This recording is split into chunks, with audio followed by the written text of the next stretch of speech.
Good morning, everyone, and thanks so much for joining us. I'm Will DuPree. And I'm Amanda Dugan. Yeah, this afternoon, more decisions will be made that could place a multi-billion-dollar new transit plan on the ballot this November. That's right. Project Connect would create a new rail and bus lines throughout Austin if voters ultimately approve a proposed tax increase to fund the improvements worth $7.1 billion. Later today, the Austin City Council and the Capital Metro Board of Directors will meet to decide whether to call for that bond election to fund this transit system plan. They will also vote on creating a new board called the Austin Transit Partnership to oversee the project. Now, ahead of those votes, we are speaking this morning with Capital Metro CEO Randy Clarke. Randy, thank you so much for joining us and taking the time to do that.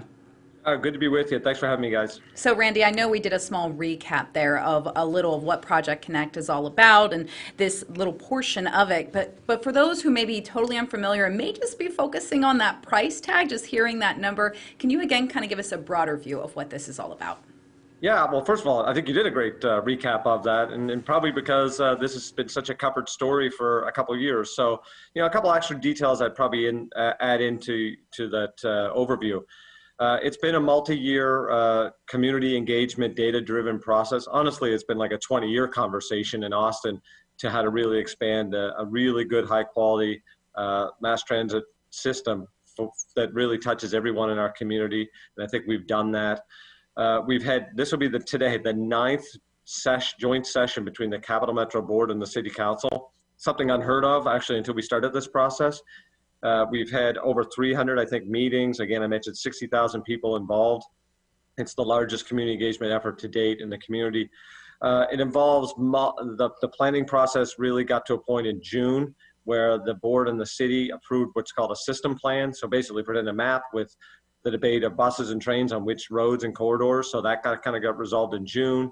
Last month, the decision was made of how much really to invest in this initial package. Clearly, the goal is to build everything, but how much in this initial package to build with really trying to push for further leveraging opportunities with partners, whether it's regional, the state, or federal, or even private developers to help fill some of the other financial gaps. And then today is, as you mentioned, and particularly very well, the formation of a new design and construction board, the Austin Transit Partnership.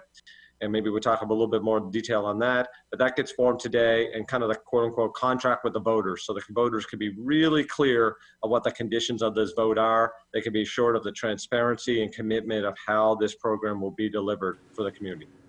Now, Project Connect would bring an 8.75-cent tax rate increase for homeowners here in Austin if voters ultimately approve it.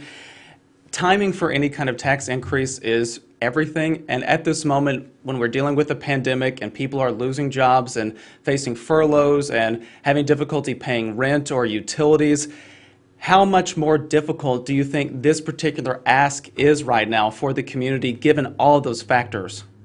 Sure, an important question, obviously. So let's focus on, we'll answer that question in multiple ways, I guess. So one, the federal government, we expect to be about 45% share of the entire program costs.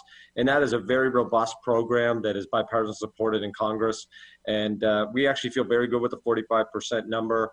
There's a lot of programs out there that are estimating higher numbers, and there's some people in Congress that have actually done some proposals to bring that number much higher. So we'll see if that can only kind of go up. Cap Metro also has funding that goes into this program. It's capital expansion fund and some ongoing funding across its long-range financial plan. And then the city side, as you mentioned, is a tax rate election, which is about 4% tax increase for the average homeowner here in Austin. I think most people say it'd be about 75 cents a day was what it would average for the median homeowner. What's so important is the money all goes together in this new Austin Transit Partnership. So it's like how efficient we can actually deliver these programs, really make it as effective and action-based as possible to get these projects done. So, Randy, I know I'm kind of going to go a little off of here what Will was talking about with so many people facing tough challenges right now during the pandemic. And there is a good chance we're going to see a lot of the way we commute change in the upcoming months and maybe even into the next year and years to come. Traffic patterns changing, delays kind of maybe breaking up a bit. How necessary is light rails during this time with looking at the future? Yeah, a great question. I would look at it this way. The pandemic has been and will be for a little bit more time the most serious thing we're all dealing with. I know we're certainly dealing with that at Cap Metro. I'm very proud of the women and men who work at Cap Metro. We've been delivering food to those the most vulnerable community. We've delivered, I think, almost 600,000 meals. We transport, still better part of 40,000 essential workers for essential trips every day during this whole pandemic, including a couple thousand men and women at Cap Metro doing all their essential jobs. So, we definitely know that firsthand here at Cap Metro.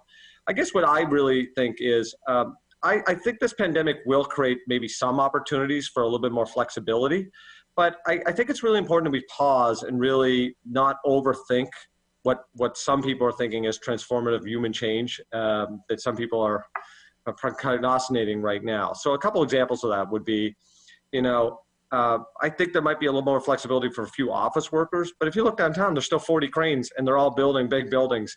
The pandemic is, to me, measured in months, and whether that's 6 months, 8 months, or 18 months, even 20 months, it's still months. What we're talking about doing is infrastructure that is based on years and decades and generations. So I lived in Boston for a period of time, and the tunnels that are moving most of the subway throughout Boston today were built, a lot of them started in 1897. We need to build infrastructure for the future, not living in just a current moment. And this debate has been going on here for about 20 years, and we are going to double in size. We're going to be 4 million people as a region by 2040. We have to actually build our infrastructure to handle that. So traffic is coming back. There's no question it's only going to get worse if we don't do something different.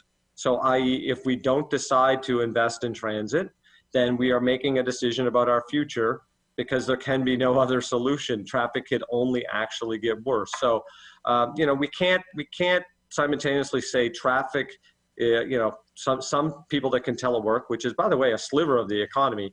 All the essential workers we've highlighted during the pandemic, all the people that can't wait to go back to their jobs when school reopens, or the entire hospitality tourism industry. All these individuals can't work from home, which is a vast majority of our economy.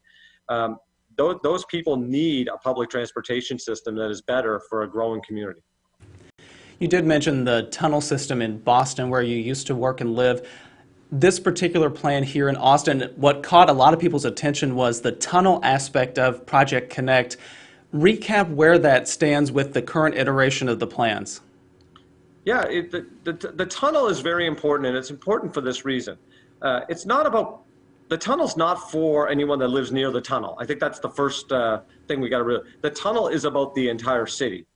The worst part of congestion in our entire city is downtown. So whether you work in an office building or a big building downtown, and you parking garage and you're trying to get out of downtown, the worst couple minutes of your entire commute are getting out of downtown. Whether you're a cyclist or you walk or roll through downtown, downtown is congested. And it's because there's a light, every block has a traffic signal. There's tons of conflicts, whether delivery vehicles and cars, etc. We need to get in and out of downtown to have the most effective transit system. And so the more we can eliminate ourselves from that congestion, we can get more people on transit, get more people throughout the entire network moving faster, safer, more reliably, and it's good for all types of roadway users. So if the trains are underground through downtown, someone driving their car is better off because the train doesn't provide a conflict. Same with the buses, same with delivery vehicles, first responders, and then the trains can get more people. So whether you live in North Lamar or Riverside Corridor or South Congress, you want those trains to get in and out of downtown so you are faster through your whole commute.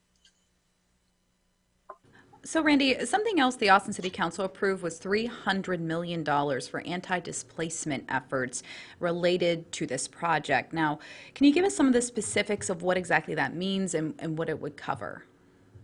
Yeah, I think this is one of the more proud elements of our plan, and I'm really I'm proud of the staff and all the work they put together. The community input has been amazing. A lot of community advocates have really been instrumental in this piece. And then I thank just the policymakers for being bold and the leadership. This will be the largest proactive investment in anti-displacement funding in any transit program that's ever been done in the country. And what's great about it is it's ensuring the people that need transit the most are not going to get forced out of areas when we build transit. So sometimes transit can drive up corridor real estate because, again, that the performance of the train will be good to get out of traffic. That's why people want to be obviously near it. But we also don't want to build a system for people that just can't afford it. We want to build a system for everyone in our community. So we're leaning in really aggressively on this. That money will be set aside for things like land banking, to work in partnership with the other city programs to maximize the availability of things like affordable housing land, affordable housing complexes, could be rental subsidies, could be renovating affordable housing, all those types of different strategies that really the city is just so good at working through those. This is that kind of funding that can proactively be done before these projects kind of get put into the ground and have that potential negative impact. We want to negate that from the start and build a true community-based transit system, and learning from these other cities not to come back and try to fix a problem. Let's prevent the problem from even happening. Randy, you mentioned there that, building a system that looks towards the future and also benefits everyone in our community. But the rail lines don't necessarily benefit everyone. They don't go to East or West Austin. So how do you get residents in East and West Austin on board with this, to vote for this, to say yes to this tax increase and yes to these rail lines? Well, I guess a technical piece, the rail lines definitely go east. There's 2 rail lines that go east. Both the green line goes from downtown through the east all the way into Colony Park, and then the blue line goes east down Riverside Corridor all the way to the airport. So for those 2 rail lines. I would like us to think larger than the rail lines, though. So whether you live in Boston or San Francisco or DC or Tokyo, the transit system is bigger than the rail lines. Yes, they are the fastest part of the transit system, but a transit system is about a system, and that's what's really key. And so we have an enormous amount of bus upgrades in this program too. More Metro Rapid lines for bus rapid transit. We have more express buses, more neighborhood kind of on-demand circulator shuttles. The whole thing works together. So if you are a local bus customer today and you want to connect into a rail line, that's going to give you more connectivity. Same thing is going to happen if you're a rail customer that has to transfer to a bus. It's all a system. I lived in Boston and DC for a long time, and I always took a bus to a train or a train to a bus or just a train. It all works together. And what this plan is so great about, it is so vast. It really connects our current bus system with these large bus improvements plus some backbone rail improvements to really make it accessible for the vast majority of our whole community. Randy Clarke, thank you so much for joining us this morning to talk about Project Connect. And I know we'll be following along with the votes later today with City Council and the Board of Directors. So we appreciate you making some time this morning to do all of this. Really enjoyed it, and thank you for having me today. I hope you stay safe and take care. All right. Thank you, Randy. Randy Clarke again, everybody, the CEO of Capital Metro. We thank you again for joining us, everybody. I'm Will DuPree. And I'm Amanda Dugan. We'll see you at KXAN News at noon.